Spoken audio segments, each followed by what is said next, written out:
Hello my dear friends, welcome to today's vlog. ಬೆಳಗ್ಗೆ ಎದ್ದಿದ ತಕ್ಷಣ ಈಗ ನಾನು ಕಷಾಯ ಮಾಡ್ಕೊಳ್ತಾ ಇದ್ದೀನಿ. ನನ್ನ ಮುಖ ನೋಡ್ಬೋದು ಹೆಂಗೆ ಬಾಡೋಗಿದೆ ಅಂತ. ಫಸ್ಟ್ ಆಫ್ ಆಲ್ ಏನಕ್ಕೆ ಬಾಡೋಗಿದೆ ಅಂದರೆ, ಒಂದು 3-4 ರೌಂಡ್ ಹೊಡೆದಿದ್ದೀನಿ ಆಯಿತಾ, ದೊಡ್ಡ ದೊಡ್ಡ ರೌಂಡ್ ವಾಕಿಂಗ್ ಮಾಡ್ತಾಯಿದ್ದೀನಿ. ಆಮೇಲೆ ಎಷ್ಟು ಸ್ಟ್ರೆಸ್ಸು ನೀವು ನೋಡ್ತಾ ಇದ್ದೀರಾ. ಸ್ಟ್ರೆಸ್ ಅನ್ನೋಕ್ಕಿಂತ ಸ್ಟ್ರೇನು, ಆ ಸ್ಟ್ರೆಸ್ ತಗೋತಾ ಇಲ್ಲ, ಸ್ಟ್ರೇನ್ ತುಂಬ ಆಗ್ತಾಯಿದೆ. ಮಕ್ಕಳಿಗೆ ಓದಿಸೋದ್ರಲ್ಲಿ ಮತ್ತು ಎಲ್ಲ ಮ್ಯಾನೇಜ್ ಮಾಡೋದ್ರಲ್ಲಿ ಸ್ಟ್ರೇನ್ ಆಗ್ತಾಯಿದೆ. ಬಟ್ ನೋ ಪ್ರಾಬ್ಲಮ್, ಎಲ್ಲ ಮ್ಯಾನೇಜ್ ಆಗ್ತಾಯಿದೆ. ಎಷ್ಟು ದಿನ, ಇನ್ನು 2-3 ದಿನ ಅಷ್ಟೇ. ಆಮೇಲೆ ಫುಲ್ ಫ್ರೀಡಮು, ಫುಲ್ ಆರಾಮಾಗಿರ್ಬೋದು. ಅದನ್ನೇ ತೋರಿಸ್ತಾ ಇದ್ದೀನಿ. ಏನು ಇಂಟ್ರೆಸ್ಟ್ ಇರಲ್ಲ ಆ್ಯಕ್ಚುಲಿ. ಏನಾಗುತ್ತೆ ಗೊತ್ತಾ, ಕೆಲವು ಸತಿ ಯಾವಾಗಲೂ ಪ್ರಿಯಾರಿಟಿ ಯಾವುದಕ್ಕೆ ಕೊಡಬೇಕು ಅಂತ ನಾವು ಲೈಫಲ್ಲಿ ಡಿಸೈಡ್ ಮಾಡ್ಕೋಬೇಕು. ನಮ್ಗೆ ನಾವು ಪ್ರಿಯಾರಿಟಿ ಕೊಡಲೇಬೇಕು. ಬಟ್ ಇದೆಲ್ಲ ಕಮಿಟ್ಮೆಂಟ್ಸ್ ಜಾಸ್ತಿ ಆದಾಗ ಏನೋ ಮೇಕಪ್ ಮಾಡ್ಕೋಬೇಕು, ಏನೋ ರೆಡಿ ಆಗಬೇಕು ಅಂತ ಏನೂ ಅನಿಸಲ್ಲ. ಫಸ್ಟು ಅಚ್ಚುಕಟ್ಟಾಗಿ ನಮಗೇನು ಜವಾಬ್ದಾರಿಗಳಿದೆ ಅದನ್ನು ತೀರಿಸ್ಬೋಣ ಅಂತ ಅನಿಸ್ತಾ ಇರುತ್ತೆ. ನಾನು ಯಾವಾಗಲೂ ಅಷ್ಟೇ, ಎದ್ದಿದ ತಕ್ಷಣ ಬ್ರಷ್ ಮಾಡಿ, ವಾಶ್ರೂಮ್ ಎಲ್ಲ ಯೂಸ್ ಮಾಡಿ, ಮುಖ ತೊಳ್ಕೊಂಡಾದ್ಮೇಲೆ ಯಾವಾಗಲೂ ಒಂದು ಮಾಯ್ಶ್ಚರೈಸರ್ ಹಚ್ಕೊಂಡು, ಒಂದು ಬೊಟ್ಟಿಟ್ಕೊಳ್ಳೋ, ಸ್ವಲ್ಪ ನಾನು ಲಿಪ್ ಬಾಮ್ ಅದು ಇದು ಎಲ್ಲ ಹಚ್ಕೋತಾ ಇದ್ದೆ. ಬಟ್ ನನಗೇನೋ ಅದು ನಿದ್ದೆ ಬೇರೆ ಇರಲ್ವಾ, ಓದಿಸ್ತಾ ಇರ್ತೀನಿ, ಸ್ಟ್ರೇನ್ ಆಗಿರುತ್ತಾ, ಅದಕ್ಕೆ ಏನೋ ಇಂಟ್ರೆಸ್ಟೇ ಬರ್ತಾಯಿಲ್ಲ. ನನಗೆ ಆಗ ಅನಿಸ್ತಾ ಇರುತ್ತೆ, ನನಗೆ ಯಾವಾಗಲೂ ಅಷ್ಟೇ, ನನ್ನ ಎಕ್ಸಾಮ್ ಟೈಮಲ್ಲೂ ಆ ಥರನೇ, ನನಗೆ ಯಾವುದ್ರ ಮೇಲೂ ಇಂಟ್ರೆಸ್ಟ್ ಇರ್ತಿರ್ಲಿಲ್ಲ. ಜಸ್ಟ್ ಏನೋ ಒಂದು ಸ್ನಾನ ಮಾಡ್ಕೊ, ಹೈಜೀನ್ ಆಗಿರು, ಆಮೇಲೆ ಎಲ್ಲ ಯಾವುದ್ರ ಬಗ್ಗೆ ಕಾನ್ಸಂಟ್ರೇಟ್ ಮಾಡಬೇಕು ಫುಲ್ ಅದ್ರ ಬಗ್ಗೆ ಕಾನ್ಸಂಟ್ರೇಟ್ ಮಾಡ್ತಾಯಿದ್ದೆ. ಇದ್ರ ಡೈವರ್ಷನ್ಸ್ ಇರ್ತಾ ಇರಲಿಲ್ಲ. ನೆಕ್ಸ್ಟು ಇದೊಂದು ಮನೆ ಹತ್ರನೇ ಬದನೆಕಾಯಿ ಬಿಟ್ಟಿತ್ತು. ಅತ್ತೆ ಹಾಕಿದ್ರು ಗಿಡ ಎಲ್ಲ, ಅದನ್ನು ನೋಡ್ಕೊಂಡಿಲ್ಲ, ಫುಲ್ ಹಣ್ಣಾಗಿ ಹೋಗಿದೆ. ಅದನ್ನು ಈಗ ಈ ಥರ ಎಲ್ಲ ಬೀಜನೆಲ್ಲ ತೆಗೆದು ಮತ್ತೆ ನೆಡ್ತಾ ಇದ್ದಾರೆ. ನಾನು ಏನಕ್ಕೆ ತೋರಿಸ್ದೆ ಅಂದರೆ, ನೀವು ಏನಾದ್ರು ಹಣ್ಣಾಗಿ ಹೋಗಿದೆ ಅದನ್ನು ತರಕಾರಿ ಅಂದರೆ, ಅದರದ್ದು ಬೀಜ ಎಲ್ಲ ಈ ಥರ ನೀರಲ್ಲಿ ತೊಳೆದು ಮಣ್ಣಲ್ಲಿ ಹಾಕೋದ್ರಿಂದ ತುಂಬ ಚೆನ್ನಾಗಿ ಅದು ಗಿಡಗಳೆಲ್ಲ ತುಂಬ ಚೆನ್ನಾಗಿ ಬರುತ್ತೆ. ಸೊ ಅದನ್ನೇ ತೋರಿಸ್ತಾ ಇದ್ದೆ. ನಮ್ಮ ಅತ್ತೆ ಅಂತೂ ಎಷ್ಟು ಚೆನ್ನಾಗಿ ಗಿಡಗಳನ್ನ ಸಾಕಿದ್ದಾರೆ. ನೀವು ನೋಡ್ಬೋದು, ನಾನು ಯಾವಾಗಾರ ನೀರು ಬಿಡ್ತಾ ಇರ್ತೀನಲ್ವ, ತೋರಿಸಿದ್ದೀನಿ ಸುಮಾರು ಬ್ಲಾಗಲ್ಲಿ. ಅವ್ರಿಗೆ ಗಿಡಗಳು ಅಂದರೆ ತುಂಬ ಪ್ರಾಣ. ಏಕೆಂದರೆ ಅವರು ಹೊಲದಲ್ಲೆಲ್ಲ ಕಷ್ಟಪಟ್ಟು ಕಡಲೆಕಾಯಿ ಬೀಜ, ಬೇರೆ ಗಿಡಗಳನ್ನು ಮತ್ತು ಎಲ್ಲ ಹೊಲ ಗದ್ದೆ ಎಲ್ಲ ಕೆಲಸ ಮಾಡಿ ಅಭ್ಯಾಸ ಅವ್ರಿಗೆ. ಇಲ್ಲಿ ಇರೋ ಸ್ವಲ್ಪ ಜಾಗದಲ್ಲೇ ತುಂಬ ಚೆನ್ನಾಗಿ ಹೂ ಗಿಡಗಳನ್ನ ಮತ್ತು ತರಕಾರಿ ಗಿಡಗಳನ್ನೆಲ್ಲ ಚೆನ್ನಾಗಿಯೇ ಇದು ಮಾಡಿದ್ದಾರೆ, ಎಲ್ಲ ಬೆಳೆಸಿದ್ದಾರೆ. ಅದ್ರ ಬಗ್ಗೆನ ಚೆನ್ನಾಗಿ ಕೇರ್ ತೊಗೋತಾರೆ. ನಮ್ಮ ಅತ್ತೆ ಇಲ್ಲ ಅಂದರೆ ನಾನು, ನಮ್ಮ ಹಸ್ಬೆಂಡು, ಮಕ್ಕಳು ಎಲ್ಲ ಅದನ್ನು ಕೇರ್ ತೊಗೋತೀವಿ. ನೆಕ್ಸ್ಟ್ ಇವತ್ತಿನ ವ್ಲಾಗಲ್ಲಿ ಒಂದು ನೆಮ್ಮದಿ ಲೈಫ್ಗೋಸ್ಕರ ಏನೇನು ಬೇಕು, ನಾವು ಯಾವಾಗಲೂ ಅಷ್ಟೇ ಜಂಜಾಟದಲ್ಲಿರ್ತೀವಿ. ಏನೋ ಒಂದು ಅದು ಸಿಕ್ಕರೆ ನೆಮ್ಮದಿಯಾಗಿರ್ತೀವಿ, ಇದು ಸಿಕ್ಕರೆ ನೆಮ್ಮದಿಯಾಗಿರ್ತೀವಿ ಅಂತ ಏನೇನೋ ಅಂದ್ಕೊಂಡಿರ್ತೀವಿ. ಬಟ್ ಅದು ಯಾವುದು ಇಲ್ಲದೇ ನಮಗೆ ನೆಮ್ಮದಿಯಾಗಿರಬೇಕು ಅಂದರೆ ಲೈಫಲ್ಲಿ ಏನು ಇಂಪಾರ್ಟೆಂಟು ಅಂತ ಇವತ್ತಿನ ವ್ಲಾಗಲ್ಲಿ ನೋಡ್ತಾ ಹೋಗೋಣ. ವಿಡಿಯೋನ ಕಂಪ್ಲೀಟಾಗಿ ನೋಡಿ, ಎಲ್ಲೂ ಸ್ಕಿಪ್ ಮಾಡೋಕ್ಕೆ ಹೋಗಬೇಡಿ. ಡೆಫಿನೆಟ್ಲಿ ಈ ವಿಡಿಯೋ ನೋಡಾದ್ಮೇಲೆ ನಿಮ್ಮದ್ರಲ್ಲಿ ಒಂದು ಟ್ರಾನ್ಸ್ಫಾರ್ಮೇಷನ್ ಅನ್ನೋದು ಗ್ಯಾರಂಟಿ. ನಾವು ಏನೋ ಅಂದ್ಕೊಂಬಿಟ್ಟಿರ್ತೀವಿ ಲೈಫಲ್ಲಿ, ನಂಗೆ ನೆಮ್ಮದಿಯಾಗಿರಬೇಕು ಅಂದರೆ ಇದು ಬೇಕು ಅದು ಬೇಕು ಅಂತ ಏನೇನೋ ಕ್ಯಾಲ್ಕುಲೇಷನ್ಸು ಏನೇನೋ ಅಂದ್ಕೊಂಡಿರ್ತೀವಿ. ಬಟ್ ನಮ್ಗೆ ಅದು ಸಿಕ್ಕಿದ್ರ ಮೇಲೂ ನಮಗೆ ನೆಮ್ಮದಿ ಇರಲ್ಲ. ಏನೋ ಒಂದು ಅತೃಪ್ತ ಆತ್ಮ ಥರ ಮಾಡ್ತಾ ಇರ್ತೀವಿ. ಸೊ ಸಣ್ಣದ್ರಲ್ಲಿ ಹೇಗೆ ನೆಮ್ಮದಿ ಹುಡ್ಕೋಬೋದು ಅಂತ ಇವತ್ತಿನ ಬ್ಲಾಗಲ್ಲಿ ನೋಡೋಣ. ಇಷ್ಟ ಆಗಿದ್ದರೆ, ಸ್ವಲ್ಪ ನಾನು ಯೂಸ್ ಅನಿಸಿದ್ರೆ ಪ್ಲೀಸ್ ನಿಮ್ಮ ಫ್ಯಾಮಿಲಿ ಮೆಂಬರ್ಸ್ಗೆ, ಫ್ರೆಂಡ್ಸ್ಗೆ ಎಲ್ಲ ಶೇರ್ ಮಾಡಿ. ಹೊಸದಾಗಿ ನೋಡ್ತಾ ಇದ್ದರೆ ಸಬ್ಸ್ಕ್ರೈಬ್ ಮಾಡಿಕೊಂಡು ಲೈಕ್ ಮಾಡಿ, ಶೇರ್ ಮಾಡಿ.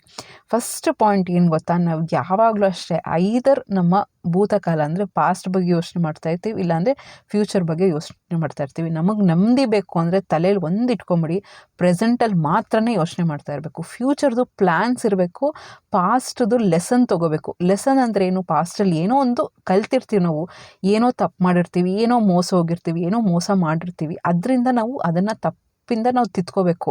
ಅದನ್ನು ಮರೆತು ನಾವು ಅದೇ ತಪ್ಪು ಮಾಡ್ತಾ ಇರೋದಲ್ಲ.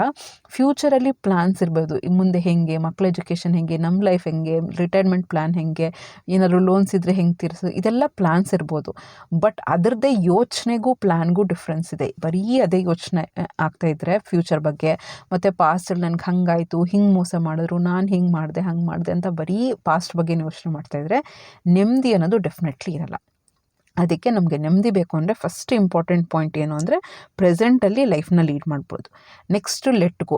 ಎಷ್ಟೋ ವಿಷಯನ ಸುಮ್ಮನೆ ಬಿಟ್ಬಿಡ್ಬೇಕು. ನಮ್ಮ ಕೈಯಲ್ಲಿ ಕಂಟ್ರೋಲ್ ಆಗ್ತಾಯಿಲ್ಲ. ನಮ್ಗೆ ಎಷ್ಟೊಂದು ಸಿಚುವೇಶನ್ಸ್ ಹಂಗೆ ಆಗ್ತಿರೋದು. ನಾನು ಲಾಸ್ಟ್ ವ್ಲಾಗಲ್ಲೇ ಹೇಳಿದ್ದೀನಿ, ನಮ್ಗೆ ನಮ್ಗೆ ಯಾವುದಾನ ಸಿಚುವೇಶನ್ಸು ನಮ್ಮ ಕಂಟ್ರೋಲಲ್ಲಿಲ್ಲ ಅಂದರೆ ಬಿಟ್ಟು ಮುಂದೆ ಹೇಗೆ ಲೈಫ್ನ ಲೀಡ್ ಮಾಡಬೇಕು ಅಂತ ನಾವು ಕಲ್ತ್ಕೋಬೇಕಾಗುತ್ತೆ. ಥರ್ಡ್, ನಮಗೆ ನೆಮ್ಮದಿ ಹಾಳು ಮಾಡೋದೆ ಅಂದರೆ ಕಂಪೇರಿಂಗ್.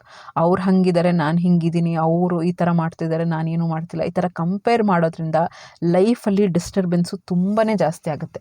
ಅದರಿಂದ ಆದಷ್ಟು ನಾವೇನು ಮಾಡಬೇಕು ಅಂದರೆ ಈ ಕಂಪೇರಿಂಗ್ ಅನ್ನೋದು ತುಂಬಾ ಸ್ಟಾಪ್ ಮಾಡಿಬಿಡ್ಬೇಕು. ನಮ್ದು ಏನು ಪಾಸಿಟಿವ್ಸ್ ಇದೆ, ನಮ್ದು ಏನು ಟ್ಯಾಲೆಂಟ್ ಇದೆ ಅದನ್ನು ಕಾನ್ಸಂಟ್ರೇಟ್ ಮಾಡಬೇಕು. ನಮ್ಮದ್ರಲ್ಲಿ ವೀಕ್ನೆಸ್ ಇದ್ದರೆ ಅದನ್ನು ತಿದ್ಕೊಂಡು ಮುಂದೆ ಹೋಗಬೇಕು ಹೊರತು ಅವ್ರದ್ದು ಸ್ಟ್ರೆಂತು ನಮ್ಮ ವೀಕ್ನೆಸ್ನ ಕಂಪೇರ್ ಮಾಡಿಕೊಂಡು ನಾವು ಇನ್ನೂ ಕೀಳರಿಮೆ ಮಾಡಿಕೊಂಡು ನಮ್ಮ ಲೈಫ್ನ ಇನ್ನೂ ಹಾಳಾಗೋಕ್ಕೆ ಬಿಡಬಾರ್ದು. ಇಂಪ್ರೂವ್ಮೆಂಟ್ ಇರಬೇಕು. ನಿಮಗೆ ನೀವೇ ಎನ್ಕರೇಜ್ಮೆಂಟ್ ಕೊಡ್ಕೋಬೇಕು, ಮುಂದೆ ಹೋಗ್ತಾ ಇರಬೇಕು. ನೆಕ್ಸ್ಟ್ ಪಾಯಿಂಟು ಏನಂದರೆ, ಒಂದು ತಪ್ಪು ಕಲ್ಪನೆ ಅಂತಲೇ ಹೇಳ್ತೀನಿ. ಸುಮಾರು ಜನಕ್ಕೆ ಏನು ಗೊತ್ತಾ, ನಮಗೆ ಜಾಸ್ತಿ ದುಡ್ಡಿದ್ರೆ ನಾವು ತುಂಬ ನೆಮ್ಮದಿಯಾಗಿರ್ತೀವಿ ಅಂತ ಅಂದ್ಕೊಳ್ತೀವಿ. ಯಾವಾಗಲೂ ಅಷ್ಟೇ, ದುಡ್ಡು ಜಾಸ್ತಿನೂ ಇರಬಾರ್ದು, ಕಡಿಮೆನೂ ಇರಬಾರ್ದು. ಎರಡೂ ತುಂಬಾ ಡೇಂಜರು. ನಮ್ಮ ಅವಶ್ಯಕತೆಗಿಂತ ಕಡಿಮೆ ಇದೆ ಅಂದ್ರೂ ನಾವು ತುಂಬಾ ಸಫರ್ ಆಗ್ತೀವಿ, ನೆಮ್ಮದಿಯಾಗಿರಲ್ಲ, ಒಂಥರ ಜಂಜಾಟ ಆಗ್ತಿರುತ್ತೆ. ನಮಗೆ ಬೇಕಾಗಿರೋಂಥ ಜಾಸ್ತಿ ಇದ್ದರೂ ಕೂಡ ಹೆಂಗಪ್ಪ ಇದನ್ನು ಖರ್ಚು ಮಾಡೋದು, ಹೆಂಗೆ ಸೇಫ್ ಗಾರ್ಡ್ ಮಾಡೋದು, ಹೆಂಗೆ ಜೋಡಿಸಿಡೋದು, ಹೆಂಗೆ ಎಲ್ಲೆಲ್ಲಿ ಇನ್ವೆಸ್ಟ್ ಮಾಡ್ಕೋಬೇಕು ಅಂತ ಅದೂ ನೆಮ್ಮದಿ ಹಾಳಾಗೋಗುತ್ತೆ. ಸೊ ಇದೆಲ್ಲ ಪ್ಯಾರಾಮೀಟರ್ಸನ್ನು ತಲೆಯಲ್ಲಿ ನೆನ್ಪಿಟ್ಕೋಬೇಕಾಗಿರುತ್ತೆ. ಈಗ ನೋಡಿ, ನಾವು ದುಡಿಬೇಕು, ಹೊರಗಡೆ ಹೋಗಬೇಕು ಅಂದರೆ 108 ದಾರಿಯಲ್ಲಿ ನಾವು ದುಡಿಬೇಕು. ಯಾವ ರೀತಿ ನಾನು ದುಡ್ಡು ಮಾಡ್ಬೋದು, ಬಟ್ ಎಷ್ಟು ನಮಗೆ ಬೇಕು ಅಂತ ನಾವೊಂದು ಬೌಂಡ್ರಿ ಮಾಡಿಕೊಂಡು ನಾವೊಂದು ಲಿಮಿಟ್ನ ಸೆಟ್ ಮಾಡ್ಕೊಂಡ್ಬಿಡ್ಬೇಕು.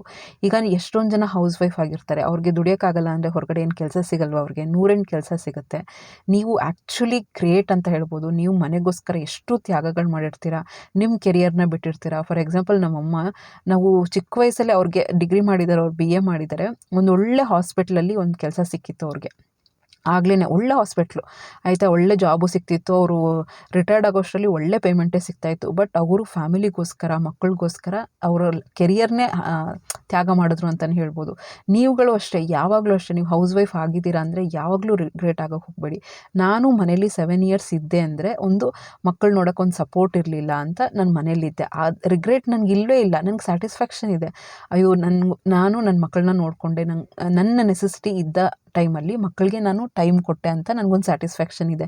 ಇಲ್ಲ, ಆ ಟೈಮಲ್ಲಿ ಬಿಟ್ಟು ನಾನು ಎಲ್ಲಾದರೂ ಕ್ರೀಚು ಅದು ಇದು ಬಿಟ್ಟು ಹೋಗ್ಬೋದಿತ್ತು, ಅದೇನು ತಪ್ಪು ಅಂತಲ್ಲ. ಬಟ್ ನನಗೆ ನನ್ನ ಬೌಂಡ್ರಿ ಗೊತ್ತಿತ್ತು, ನನ್ನ ನೆಸೆಸಿಟಿ ಅಷ್ಟೊಂದಿಲ್ಲ. ಈಗ ಹಸ್ಬೆಂಡ್ ಅರ್ನ್ ಮಾಡ್ತಿದ್ದಾರೆ ಅಂದರೆ ನಾನು ಅಚ್ಚುಕಟ್ಟಾಗಿ ಸಂಸಾರ ಮಾಡ್ಕೊಂಡು ಹೋಗೋದು ಒಂದೇ ನೆಸೆಸಿಟಿ ಇತ್ತು. ಸೊ ಆ ರೀತಿ ನಮ್ಗೆ ಜಾಸ್ತಿ ದುಡ್ಡು ಬೇಕು, ಎರಂಬಿರಿ ಖರ್ಚು ಮಾಡಬೇಕು ಅಂದರೆ ಎಷ್ಟು ದುಡ್ಡಿದ್ರೂ ಸಾಲಲ್ಲ. ಆ ಥರನೇ ಯಾವಾಗಲೂ ಅಷ್ಟೇ, ನೀವು ಎಷ್ಟು ಹೌಸ್ ವೈಫ್ಗಳು ನೀವು ಎಷ್ಟು ತ್ಯಾಗಗಳು ಮಾಡಿದ್ದೀರ ಅಂದರೆ ನಿಮಗೆ ನೀವು ಅಪ್ರಿಷಿಯೇಟ್ ಮಾಡ್ಕೋಬೇಕು. ಈಗ ಏನೂ ಓದಿಲ್ಲದೆ ಇದ್ದರೂ ಕೂಡ ಹೊರಗಡೆ ಎಷ್ಟು ಕೆಲಸ ಸಿಗುತ್ತೆ, ಎಷ್ಟೊಂದು ಬೇಜಾನ್ ಕೆಲಸ ಸಿಗ್ತಾ ಇರುತ್ತೆ. ಬಟ್ ನೀವು ಆ ಕೆರಿಯರ್ನೆಲ್ಲ ಸೈಡಲ್ಲಿಟ್ಟು ನಿಮ್ಮ ಮಕ್ಕಳಿಗೋಸ್ಕರ, ನಿಮ್ಮ ಫ್ಯಾಮಿಲಿಗೋಸ್ಕರ ನೀವು ತ್ಯಾಗ ಮಾಡ್ತಿದ್ದೀರಾ. ಗಂಡಸರು ಹೊರಗಡೆ ಹೋಗಿ ಅರ್ನ್ ಮಾಡ್ತಾ ಇದ್ದಾರೆ, ಏನೋ ಒಂದು ಸಂಪಾದನೆ ಮಾಡ್ತಾ ಇದ್ದಾರೆ, ನೆಮ್ಮದಿಯಾಗಿ ಲೈಫ್ ಲೀಡ್ ಮಾಡ್ತಾ ಇದ್ದಾರೆ, ಹೊರಗಡೆ ಮ್ಯಾನೇಜ್ ಮಾಡ್ತಿದ್ದಾರೆ. ಇಲ್ಲ ಅಂದರೆ ಮನೇಲಿ ನೀವು ಮ್ಯಾನೇಜ್ ಮಾಡ್ತಾ ಇದ್ದೀರಾ, ನೀವು ಕರೆಕ್ಟಾಗಿ ಮಾಡ್ತಾ ಇದ್ದೀರಾ. ಹಾಗಂತ ಜಂಬ ಪಡಬಾರ್ದು. ಇದು ಗಂಡಸು ಹೆಣ್ಸು ಅಂತ ಜಂಬ ಪಡೋ ಅವಶ್ಯಕತೆ ಇಲ್ಲ. ಅದೊಂದು ಬ್ಯಾಲೆನ್ಸ್ ಥರ. ಮನೇಲಿ ನೀವು ಕರೆಕ್ಟಾಗಿ ಬ್ಯಾಲೆನ್ಸ್ ಮಾಡಿದ್ರೆ ಹೊರಗಡೆ ಅವ್ರು ಬ್ಯಾಲೆನ್ಸ್ ಮಾಡ್ತಾರೆ. ಅವ್ರು ಹೊರಗಡೆ ಬ್ಯಾಲೆನ್ಸ್ ಮಾಡೋದ್ರಿಂದಲೇ ನೀವು ಕರೆಕ್ಟಾಗಿ ಮನೆ ಮ್ಯಾನೇಜ್ ಮಾಡೋಕ್ಕೆ ಸಾಧ್ಯ. ಸೊ ಹೌಸ್ ವೈಫ್ ಆಗಿ ನೀವು ಯಾವುದೂ ರಿಗ್ರೆಟ್ ಮಾಡ್ಕೊಳ್ಳೋ ನೆಸೆಸಿಟಿ ಇಲ್ಲ. ನೆಮ್ಮದಿಯಾಗಿ ಲೈಫ್ನ ಲೀಡ್ ಮಾಡ್ಕೋಬೋದು. ನೆಕ್ಸ್ಟು, ನಾವು ನೆಮ್ಮದಿಯಾಗಿರಬೇಕು ಅಂದರೆ ಯಾರಿಗೂ ಟೂ ಮಚ್ ಆಗಿ ಅಟ್ಯಾಚ್ ಆಗಬಾರ್ದು.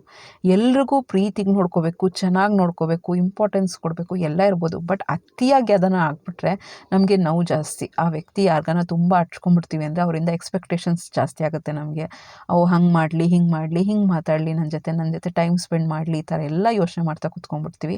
ಅದ್ರ ಬದಲಾಗಿ ಯಾವುದಕ್ಕೂ ನಾವು ಯಾವ ವಸ್ತುಗೆ ಆಗಿರಲಿ, ಯಾವ ವ್ಯಕ್ತಿಗೆ ಆಗಿರಲಿ ಅತಿಯಾಗಿ ಅಟ್ಯಾಚ್ಮೆಂಟ್ ಬೇಡ. ನೆಕ್ಸ್ಟ್ ಬಂದು ಓವರ್ ಥಿಂಕ್ ಮಾಡೋಕ್ಕೆ ಹೋಗಬಾರ್ದು. ನಾನು ಆಲ್ರೆಡಿ ಹೇಳ್ದಂಗೆ ಪಾಸ್ಟ್ ಬಗ್ಗೆ, ಫ್ಯೂಚರ್ ಬಗ್ಗೆ ಪ್ಲ್ಯಾನ್ಸು, ಲೆಸನ್ಸು ತೊಗೋಬೇಕೇ ಹೊರತು ಅದನ್ನು ಓವರ್ ಥಿಂಕ್ ಮಾಡ್ಕೊತ ಪ್ರೆಸೆಂಟ್ ಪೀಸ್ಫುಲ್ ಲೈಫ್ನ ಹಾಳು ಮಾಡ್ಕೊಳ್ಳೋಕೆ ಹೋಗಬಾರ್ದು. ನೆಕ್ಸ್ಟ್, ನಮ್ಮ ನೆಮ್ಮದಿ ಹಾಳು ಮಾಡೋದು ಅಂದರೆ ಅನ್ನೆಸೆಸರಿ ಆರ್ಗ್ಯೂಯಿಂಗು.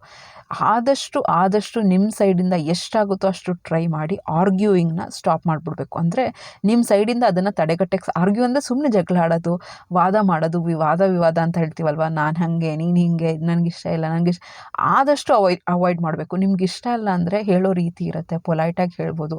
ಏನಾದರೂ ಆಪೋಸಿಟ್ ಪರ್ಸನ್ ತುಂಬ ಕಿರ್ಚ್ತಾ ಇದ್ದಾರೆ, ಹಾರಾಡ್ತಾ ಇದ್ದಾರೆ ಅಂದರೆ ನೀವು ತಲೆ ಕೆಡಿಸ್ಕೊಳ್ಳೋ ಅವಶ್ಯಕತೆ ಇಲ್ಲ.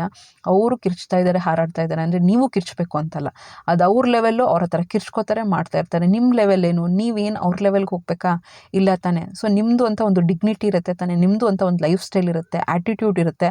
ಅದನ್ನು ತೋರಿಸಿ ಅವ್ರಿಗೆ. ಅವ್ರ ಥರ ನಾವ್ಯಾಕೆ ಕಿರ್ಚ್ಕೋಬೇಕು? ಹೇಳೋ ರೀತಿ ಇರುತ್ತೆ. ನಾವು ಸ್ಟ್ರಿಕ್ಟಾಗಿ ಕಾಮಾಗಿದ್ದರೂ ಕೂಡ ನಾವು ಎಷ್ಟೋ ಮಾತಾಡ್ದಂಗೆ ಅರ್ಥ. ನಾವು ಹೇಳೇನೆ ಕಿರ್ಚ್ಕೊಂಡೇ ಎಲ್ಲ ಹೇಳಬೇಕು ಅಂತ ಏನಿಲ್ಲ. ಸೊ ನಮ್ಮ ಆ್ಯಟಿಟ್ಯೂಡ್ ಕೂಡ ಮ್ಯಾಟ್ರ್ ಆಗುತ್ತೆ. ಬಟ್ ಎಲ್ಲ ಟೈಮಲ್ಲೂ ಅಂತಲ್ಲ, ಕೆಲವು ಸತಿ ನೀವು ಮಾತಾಡೋ ಪರಿಸ್ಥಿತಿ ಬಂದಾಗ ಮಾತಾಡಬೇಕಾಗತ್ತೆ, ವಾಯ್ಸ್ನ ರೇಸ್ ಮಾಡಬೇಕಾಗತ್ತೆ. ಬಟ್ ಮ್ಯಾಕ್ಸಿಮಮ್ ಆರ್ಗ್ಯೂಯಿಂಗ್ನ ಕಂಟ್ರೋಲ್ ಮಾಡೋದ್ರಿಂದ ನೆಮ್ಮದಿ ಅನ್ನೋದು ತುಂಬಾ ಇರುತ್ತೆ. ನೆಕ್ಸ್ಟು ಅಳೋದನ್ನು ಸ್ಟಾಪ್ ಮಾಡಬೇಕು. ನಾನು ಯಾವಾಗಲೂ ಹೇಳ್ತಾ ಇರ್ತೀನಿ, ಅಳಬೇಕಾ, ತುಂಬ ನೋವ್ತಿದೆಯಾ, ಒಂದು 10 ನಿಮಿಷ ರೂಮಲ್ಲಿ ಹೋಗಿ ನಿಮಗೆ ನೀವೇ ಸಮಾಧಾನ ಮಾಡಿಕೊಂಡು ಅಥವಾ ನೀವು ಕ್ಲೋಸ್ಡ್ ಒನ್ಸ್ ಜೊತೆ ಹತ್ತಿರ ಪರವಾಗಿಲ್ಲ, ಎಲ್ಲರೂ ಮುಂದೆ ಅಳೋದ್ರಿಂದ ಅದರಿಂದ ಅವರು ಕೊಂಕುಮಾತು, ಒಂಥರ ಸಿಂಪತಿ ಗೇನಿಂಗು ಅಂತ ಏನೇನೋ ಮಾತಾಡ್ತಾರೆ, ಅದರಿಂದ ನೆಮ್ಮದಿ ಹಾಳಾಗೋಗುತ್ತೆ. ಅಳೋದನ್ನು ಸ್ಟಾಪ್ ಮಾಡಬೇಕು. ನೆಕ್ಸ್ಟು ಜಂಬ ಬಿಟ್ಬಿಡ್ಬೇಕು. ನನಗೆಲ್ಲ ಗೊತ್ತು, ನಾನು ಲೈಫಲ್ಲಿ ಎಲ್ಲ ನೋಡ್ಬಿಟ್ಟಿದ್ದೀನಿ. ನಾನು ಜಂಬ ಬಿಟ್ಟು ಪ್ರತಿಯೊಂದು ದಿನವೂ ಒಂದು ಲರ್ನಿಂಗ್ ಮೂಮೆಂಟ್ ಅಂತಲೇ ಕಲಿಬೇಕು. ಹೆಂಗೆ ಲೈಫ್ ಲೀಡ್ ಮಾಡೋದು, ಒಂದು ಅಡುಗೆ ಇರ್ಬೋದು, ಒಂದು ಲೈಫ್ ಸ್ಟೈಲ್ ಹೆಂಗೆ ಲೀಡ್ ಮಾಡೋದು, ಮಕ್ಕಳನ್ನ ಹೆಂಗೆ ಸಾಕೋದು, ಹಸ್ಬೆಂಡ್ ಹೆಂಗೆ ನೋಡ್ಕೊಳ್ಳೋದು, ಫ್ಯಾಮಿಲಿ ಹೆಂಗೆ ಲೀಡ್ ಮಾಡೋದು, ವರ್ಕ್ ಪ್ಲೇಸು ಮತ್ತು ಮನೆ ಹೆಂಗೆ ಮ್ಯಾನೇಜ್ ಮಾಡ್ಕೊಳ್ಳೋದು, ವರ್ಕ್ ಪ್ಲೇಸಲ್ಲಿ ಹೆಂಗೆ ಮ್ಯಾನೇಜ್ ಮಾಡ್ಕೊಳ್ಳೋದು, ಎಲ್ಲನೂ ಕೊಲೀಗ್ಸ್ ಜೊತೆ ಹೆಂಗಿರೋದು, ಹೆಂಗೆ ಮಾತಾಡೋದು, ಹೆಂಗೆ ಬಿಹೇವ್ ಮಾಡ್ಕೊಳ್ಳೋದು, ಪ್ರತಿಯೊಂದೂ ಡೈಲಿ ಬೇಸಿಸಲ್ಲಿ ನಾವು ಕಲಿತಾನೇ ಇರ್ತೀವಿ. ನನಗೆಲ್ಲ ಗೊತ್ತು ಅಂತ ಮಾಡೋಕ್ಕೆ ಹೋಗಬಾರ್ದು. ಸೊ ಆಗ ನಮಗೆ ಆ ಜಂಬ ಅಹಮ್ಮು ಬಂದಿದ ತಕ್ಷಣ ನಾವು ಯಾವಾಗಲೂ ಒಂದು ಕಲಿಯಲ್ಲ ಅಂದರೆ ಯಾವಾಗಲೂ ಒಂಥರ ಜಗಳಗಳಾಗ್ತಾ ಇರುತ್ತೆ ಆಪೋಸಿಟ್ ಪರ್ಸನ್ನಿಂದ. ಸೊ ಆಗ ನೆಮ್ಮದಿ ಹಾಳಾಗುವಂಥದ್ದು ಜಾಸ್ತಿ. ಯಾವಾಗ ನಾವು ಕಲಿತಾನೇ ಇರ್ತೀವಿ, ನಾವು ಬ್ಯುಸಿಯಾಗಿರ್ತೀವಿ ಮತ್ತು ಒಂದು ಸ್ಯಾಟಿಸ್ಫೈಡ್ ಲೈಫ್ ಅನ್ನೋದು ಇರುತ್ತೆ. ನೆಕ್ಸ್ಟ್ ನಮ್ಮ ನೆಮ್ಮದಿ ಹಾಳು ಮಾಡ್ಕೊಳ್ಳೋದು ಯಾವಾಗ ಅಂದರೆ, ನಾವು ತುಂಬ ಟೈಮ್ ವೇಸ್ಟ್ ಮಾಡಿಕೊಂಡು ನಮಗೇನೋ ಸಿಕ್ಕಾಬಟ್ಟೆ ಪುರ್ಸೊತ್ತಿದೆ, 24 ಗಂಟೆಯಲ್ಲಿ ಒಂದು 2 ಅವರ್ ಕೆಲಸ ಮಾಡಿಬಿಟ್ಟು 8 ಅವರ್ ನಿದ್ದೆ ಮಾಡಿಬಿಟ್ಟು ಇನ್ನು 14 ಗಂಟೆನೂ ನಾನು ಟೈಮ್ ವೇಸ್ಟ್ ಮಾಡಬೇಕು ಅಂತ ಕೂತ್ಕೊಂಡ್ರೆ ತಲೆಯಲ್ಲಿ ಇಲ್ಲದೇ ಇರೋ ಯೋಚನೆಗಳು ಬರ್ತಾ ಇರುತ್ತೆ, ನೆಮ್ಮದಿ ಹಾಳಾಗೋಗುತ್ತೆ. ಆದ್ದರಿಂದ ಎಷ್ಟು ಸಾಧ್ಯನೋ ನೀವು ಮನೇಲಿರ್ತೀರಾ, ಹೊರಗಡೆ ಹೋಗಿ ಕೆಲಸ ಮಾಡ್ಕೋತೀರಾ, ಮಕ್ಕಳು ನೋಡ್ಕೋತೀರಾ, ಏನು ಮಾಡ್ತೀರಾ ನಿಮಗೆ ಬಿಟ್ಟಿದ್ದು, ಕೆಲಸಗಳನ್ನ ಹುಡ್ಕೊಂಡು ಕೆಲಸ ಮಾಡಬೇಕು. ರೆಸ್ಟ್ ತೊಗೊಳ್ಳಿ. ರೆಸ್ಟ್ ತೊಗೊಂಡು ಬೇಜಾರಾಗಿ ಮೈಕೈ ನೋವು ತರಿಸ್ಕೊಂಬರ್. ಕೆಲವರೆಲ್ಲ ಮಲ್ಕೊಂಡು ಸುಸ್ತಾಗ್ತಿರುತ್ತೆ ಅವ್ರಿಗೆ. ಆ ಥರ ಜಿಡ್ಡು ಮೈನ ಮಾಡೋಕ್ಕೆ ಹೋಗಬಾರ್ದು. ಎಷ್ಟು ಬ್ಯುಸಿಯಾಗಿರಬೇಕು ಅಂದರೆ ತಲೆಯಲ್ಲಿ ಯೋಚನೆಗಳು ಬರಲೇಬಾರ್ದು. ಈಗ ನನ್ನ ಲೈಫ್ ಸ್ಟೈಲ್ ನೀವು ನೋಡ್ತಾ ಇದ್ದೀರಾ, ನನಗೆ ಎಷ್ಟು ಸುಸ್ತಾಗ್ತದೆ, ಬಟ್ ಆದರೂ ನಾನು ಮಾಡ್ತಾನೇ ಇರ್ತೀನಿ. ಎಷ್ಟಾಗುತ್ತೋ ಅಷ್ಟು ಕೆಲಸಗಳನ್ನ ಹುಡ್ಕೊಂಡು ಮಾಡ್ತಾನೆ ಇರ್ತೀನಿ. ಬಾಡಿ ಸ್ಟ್ರೈನ್ ಆಗುತ್ತೆ, ಸ್ಟ್ರೈನ್ ಆಗಲಿ ಅಂತಲೇ ನನಗಿಷ್ಟ. ದಿನ ನನಗೆ ಕಾಲೇಜಲ್ಲಿ ಕೆಲಸ ಇಲ್ಲ, ಮನೇಲಿ ಕೆಲಸ ಇದೆ ಅಂದರೆ ಹುಚ್ಚಾಗಿ ಹೋಗ್ತೀನಿ. ನನಗಂತೂ ಲಿಟ್ರಲಿ ನಂಗೆ ಬೇಜಾರಾಗಿ ಹೋಗುತ್ತೆ. ನಾನೇ ಬ್ರೇಕ್ ತೊಗೊಂಡು ನನ್ನ ಟೈಮ್ನ ಸ್ಪೆಂಡ್ ಮಾಡಬೇಕು, ಆ ಥರ ನನಗಿಷ್ಟ. ಆ ಥರ ನನಗೆ ಮೀ ಟೈಮ್ ಅಂತ ಸ್ಪೆಂಡ್ ಮಾಡಬೇಕು. ನನಗೆ ಇಷ್ಟಪಟ್ಟು ನಾನು ಫಿಲಮ್ ನೋಡಬೇಕು. ಬೇಜಾರಾಗಿ ಪುರ್ಸೊತ್ತಿದ್ದು ಫಿಲಮ್ ನೋಡ್ತಾ ಇದ್ದೀನಿ ಅಂದರೆ ಹೆಂಗೆ ಯೋಚನೆಗಳು ಬರ್ತಾ ಇರುತ್ತೆ ಅಂದರೆ, ನನಗಂಥ ಮೂಮೆಂಟೇ ಬೇಡ. ನನ್ನ ಕೆಲಸಗಳು ಜಾಸ್ತಿ ಬರ್ತಾಯಿದ್ರೆ ಸುಸ್ತಾಗುತ್ತೆ, ಒಂಥರ ಇರಿಟೇಷನ್ ಆಗುತ್ತೆ, ಇಲ್ಲ ಅಂತಲ್ಲ. ಬಟ್ ನನಗೆ ಅದಕ್ಕಿಂತ ಜಾಸ್ತಿ ಇರಿಟೇಷನ್ ಆಗೋದು ನನ್ನ ಪುರ್ಸೊತ್ತಾಗಿ ಆರಾಮಾಗಿದ್ದಾಗ ತುಂಬ ಇರಿಟೇಷನ್ ಆಗುತ್ತೆ. ಸೊ ಅದಕ್ಕೆ ಯಾವಾಗಲೂ ಬ್ಯುಸಿಯಾಗಿರಬೇಕು, ಟೈಮ್ನ ವೇಸ್ಟ್ ಮಾಡೋಕ್ಕೆ ಹೋಗಬಾರ್ದು. ನೆಮ್ಮದಿ ಹಾಳಾಗೋಗೋದಂತೂ ಗ್ಯಾರಂಟಿ. ನೆಕ್ಸ್ಟು ದುಡ್ಡನ್ನ ಹಾಳಕ್ಕೆ ಹೋಗಬಾರ್ದು. ಎಲ್ಲರೂ ಹೇಳ್ತಾರೆ ದುಡ್ಡೇ ಜೀವನ ಅಲ್ಲ ಅಂತ, ಬಟ್ ಪ್ರಾಕ್ಟಿಕಲಿ ದುಡ್ಡೇ ಜೀವನ. ಎಷ್ಟು ಮ್ಯಾಟ್ರ್ ಆಗುತ್ತೆ ಗೊತ್ತಾ? ದುಡ್ಡೇ ಜೀವನ ಅಂತಲ್ಲ, ದುಡ್ಡು ಜೀವನದಲ್ಲಿ ತುಂಬ ಮುಖ್ಯ ಅಂತಲೇ ಹೇಳ್ಬೋದು.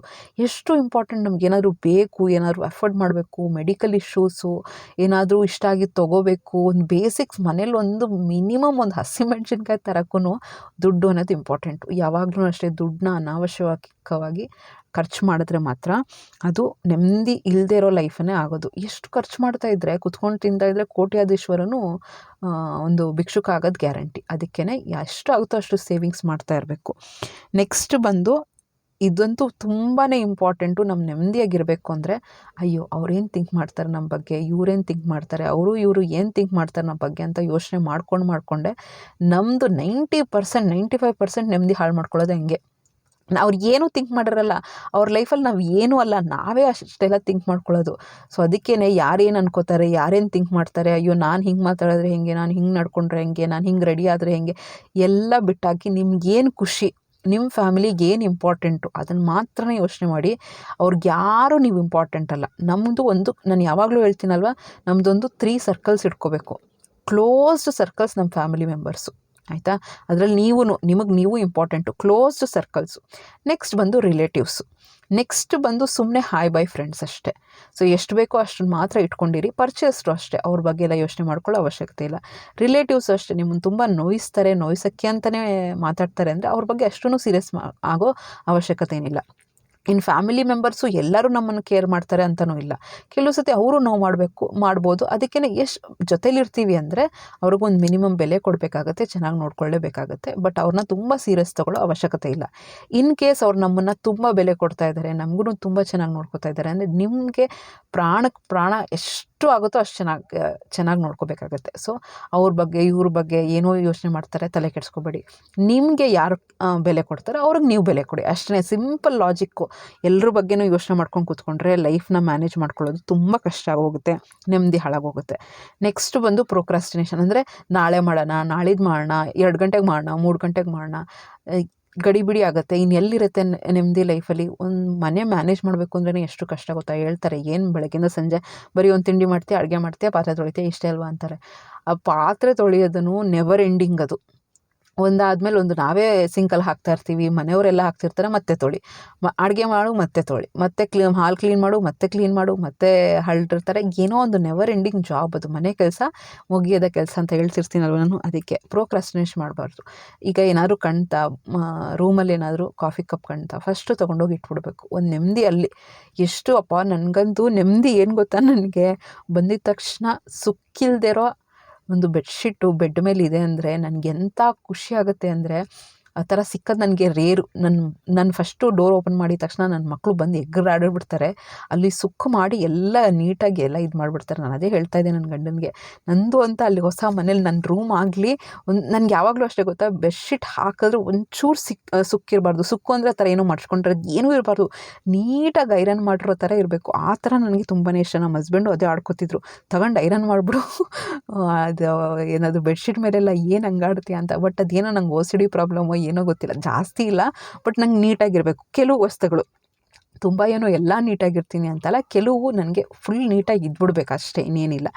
ಸೊ ನೆಕ್ಸ್ಟು ಬಂದು ನಮ್ಮ ಹಸ್ಬೆಂಡ್ ಫ್ಯಾಕ್ಟ್ರಿ ಹತ್ರನೇ ಒಂದು ಡ್ರಾಮಾ ಕಾಂಪಿಟೇಷನ್ ಇತ್ತು.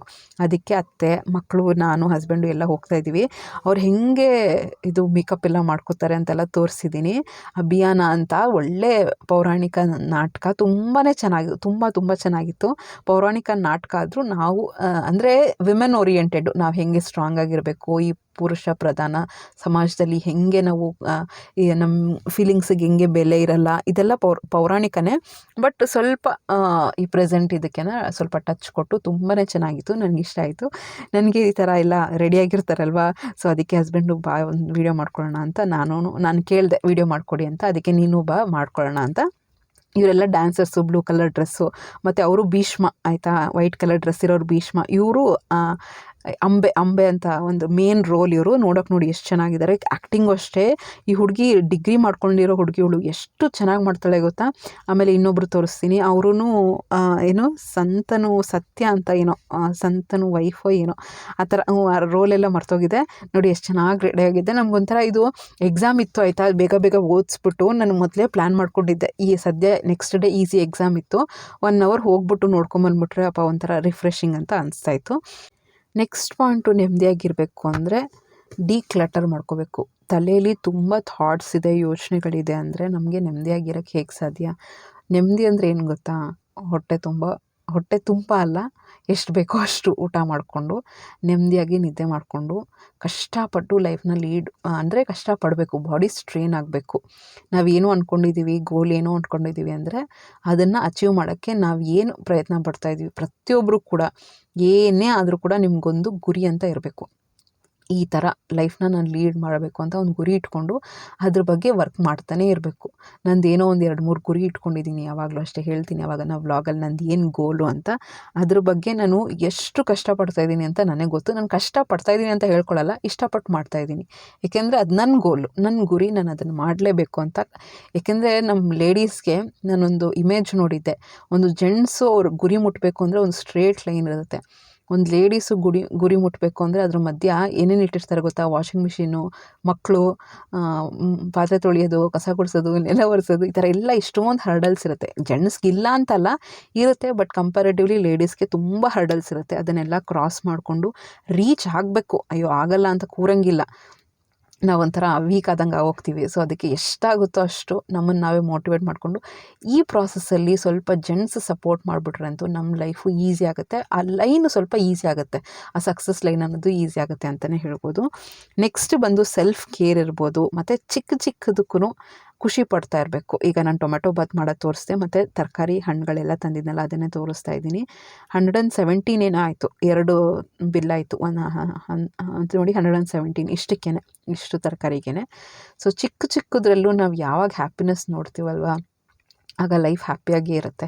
ಏನೋ ನಾನು ಕಾರ್ ತೊಗೊಂಡ್ರೇ ನನಗೆ ಖುಷಿ, ನನಗೆ ರೇಷ್ಮೆ ಸೀರೆ ತೊಗೊಂಡ್ರೇ ನನಗೆ ಖುಷಿ, ಒಡವೆ ತೊಗೊಂಡ್ರೇ ನಮಗೆ ಖುಷಿ ಅಂದರೆ ಯಾವುದು ಖುಷಿ ಅಲ್ಲ, ಯಾವುದು ಶಾಶ್ವತ ಅಲ್ಲ. ಅದನ್ನು ತಲೆಯಲ್ಲಿ ಇಟ್ಕೊಳ್ಳಿ, ತಲೆಯಲ್ಲಿ ಯಾವಾಗಲೂ ಇಟ್ಕೋಬೇಕು ಅದನ್ನು. ಅಂದರೆ ಫಿಲಾಸಫಿ ಅಲ್ಲ ಅಂತಲ್ಲ, ಯಾವುದೂ ಇದಲ್ಲ, ಪರ್ಮನೆಂಟ್ ಅಲ್ಲ. ನಾವು ಏನೋ ಅಂದ್ಕೊಂಡು ಹೋಗ್ತೀವಿ, ಅದು ಸಿಕ್ಬಿಟ್ರೆ ನಾವು ಖುಷಿಯಾಗಿರ್ತೀವಿ ಅಂತ, ಅದು ಸಿಗಲ್ಲ. ನೆಕ್ಸ್ಟ್ ಲಾಸ್ಟ್ ಇಂಪಾರ್ಟೆಂಟ್ ಪಾಯಿಂಟ್ ಏನು ಗೊತ್ತಾ, ಲೈಫ್ನ ತುಂಬ ಸೀರಿಯಸ್ಸಾಗಿ ತೊಗೊಳಕ್ಕೆ ಹೋಗಬಾರ್ದು. ಎಲ್ಲ ಲೈಟಾಗಿ ತೊಗೊಳ್ಳಿ. ಲೈಫು ಆರಾಮಾಗಿ ನೆಮ್ಮದಿ ತನಗೆ ತಾನೇ ಕೊಡುತ್ತೆ, ಖುಷಿ ತನಗೆ ತಾನೇ ಬರುತ್ತೆ. ಸೊ ಹೋಪ್ ಈ ವಿಡಿಯೋ ಇಷ್ಟ ಆಗಿದೆ ಅಂದ್ಕೊಳ್ತೀನಿ ಫ್ರೆಂಡ್ಸ್. ಇಷ್ಟ ಆಗಿದ್ರೆ ಪ್ಲೀಸ್ ಒಂದು ಲೈಕ್ ಮಾಡಿ. ಇಲ್ಲಿವರೆಗೂ ನೋಡಿದ್ದೀರಾ ಅಂದರೆ 1% ಯೂಸ್ ಆಗಿದೆ ಅಂದರೆ ಪ್ಲೀಸ್ ಲೈಕ್ ಮಾಡಿ. ನಿಮ್ಮ ಫ್ರೆಂಡ್ಸು ಫ್ಯಾಮಿಲಿ ಮೆಂಬರ್ಸ್ ಜೊತೆ ಎಲ್ಲ ಶೇರ್ ಮಾಡಿ. ಹೊಸದಾಗಿ ನೋಡ್ತಾ ಇದ್ದರೆ ಸಬ್ಸ್ಕ್ರೈಬ್ ಮಾಡಿಕೊಂಡು ಬೆಲ್ಲೈಕನ್ನ ಕ್ಲಿಕ್ ಮಾಡೋದ್ರಿಂದ ನನ್ನ ವಿಡಿಯೋ ನೋಟಿಫಿಕೇಷನ್ ಬರುತ್ತೆ. ಸುಮಾರು ಜನ ಇಷ್ಟಪಡ್ತಾ ಇದ್ದೀರಾ. ಹೀಗೆ ಇನ್ನೂ ಸಪೋರ್ಟ್ ಮಾಡ್ತಾಯಿದ್ರೆ ಇನ್ನೂ ಒಳ್ಳೆ ಕಂಟೆಂಟ್ ಇರೋ ವೀಡಿಯೋಸ್ನ ನಾನು ಹಾಕ್ತಾಯಿರ್ತೀನಿ. ಸ್ವಲ್ಪ ಗ್ವಾವ ಏನು ಜಾಮಕಾಯಿ ಅಂತಾರೆ ನಮ್ಮದ್ರಲ್ಲಿ, ಅದನ್ನು ತಂದಿದ್ದೆ. ಪೊಮೊಗ್ರಾನೆಟು, ಫ್ರೂಟ್ಸು, ಆ್ಯಪಲು ಅದನ್ನೆಲ್ಲ ತಂದಿದ್ದೆ, ಅದೇ ತೋರಿಸ್ತಾ ಇದ್ದೆ. Thank you so much. ಮುಂದಿನ ಬ್ಲಾಗಲ್ಲಿ ಸಿಗ್ತೀನಿ.